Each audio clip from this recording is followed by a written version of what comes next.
Delly, I appreciate the opportunity to chat with you, and obviously you're finishing out your first full season here with the Sharks, but you spent a lot of years in the Dallas organization. When you came over and through the course of this year, I mean, after so many years doing it maybe one way, has it been a big adjustment period this year?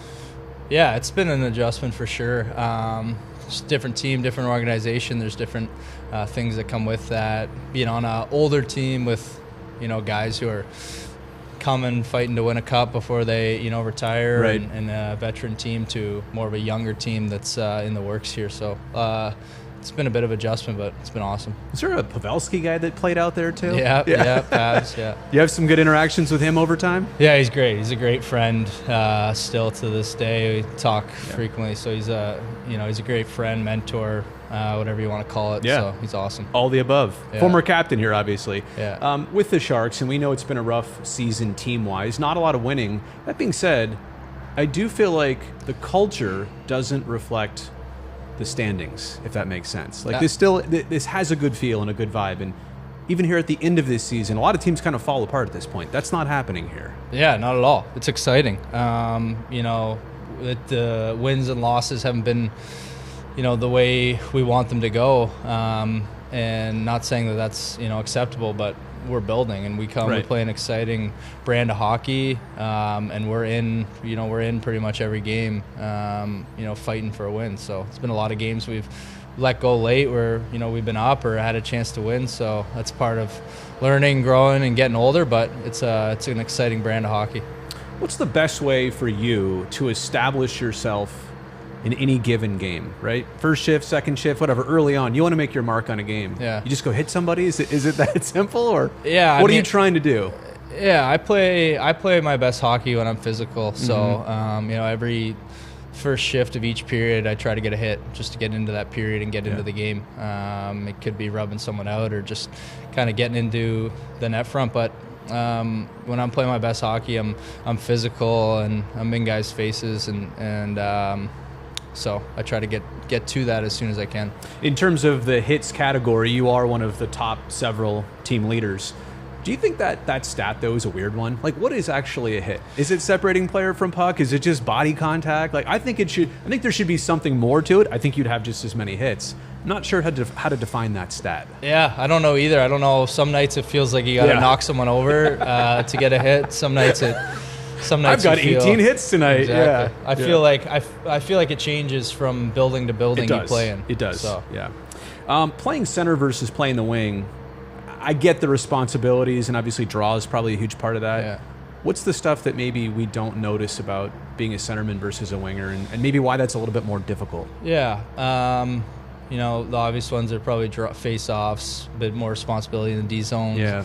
One that aren't as easy to see is kind of calling face-off plays off the draw, making sure your wingers and your D, everyone's on the same page. Yeah. So you're kind of, everybody's doing it, kind of talking it out, but you kind of got the say or direction. So you're kind of leading, this is what we're doing off this O-zone face-off or D-zone face-off. So, it's a fun position to play. On a given night, when we look at your face-off percentage at the end, how many you won, how many you lost, but what percentage of that is your teammates and your wingers, and even your D also helping you win a draw sometimes? It's a lot. It goes on the centerman, right? Yeah. Like the stat does, but it's a team effort to try and win that puck. Yeah, it's probably half of them would come down to a 50-50 battle on the walls. So your wingers are helping you out, or their wingers are jumping the line and getting it. So you rely on your wingers a bit, your defensemen, and then it's a funny process of a game. You can win one super clean, hit off the ref's skate, and it's right to their defenseman. So it's different. I've heard the word from the coaching staff about you, trust, right? You're a guy that we can trust out there. Yeah.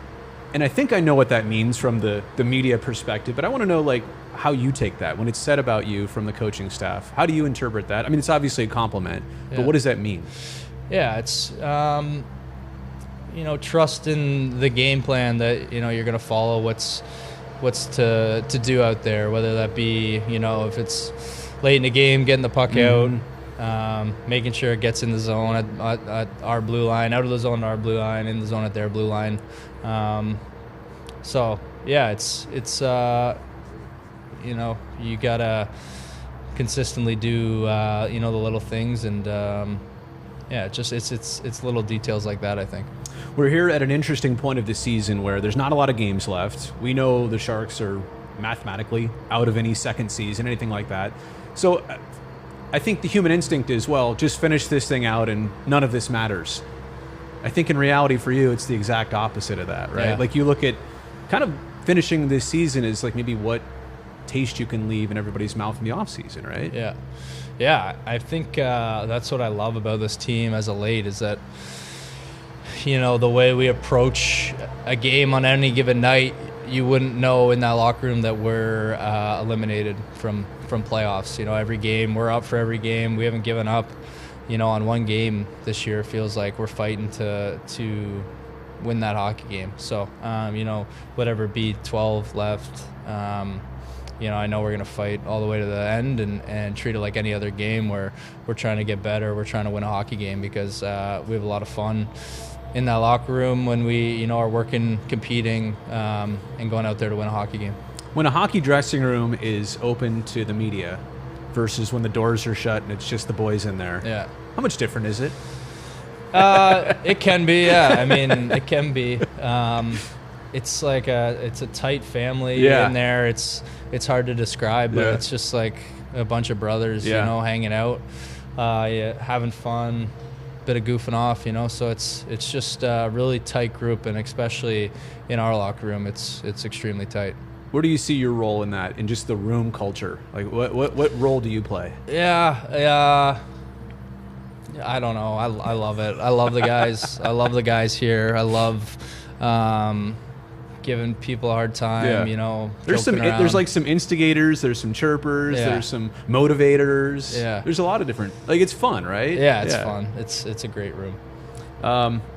You keep kind of a low profile, as far as I can tell. Yeah. What should fans know about you? Like, who are you off the ice? What are you going to do this summer? Yeah. What should fans know? This summer, gonna go back home to Toronto, spend time with my family, really close with my family and extended family too. Yeah. So we have a little cottage compound up north in Toronto where family and extended family gather on weekends and hang out. So that's a joy of mine in the summer, just spending time with little cousins. And about me, I just I love hanging out with the guys. I love everything about this game that has to do with that. So just being close to the guys, hanging out every day, whatever it may be. Well, it's great to have you here in San Jose. Appreciate the time. Thank you. Thanks for having me. All right.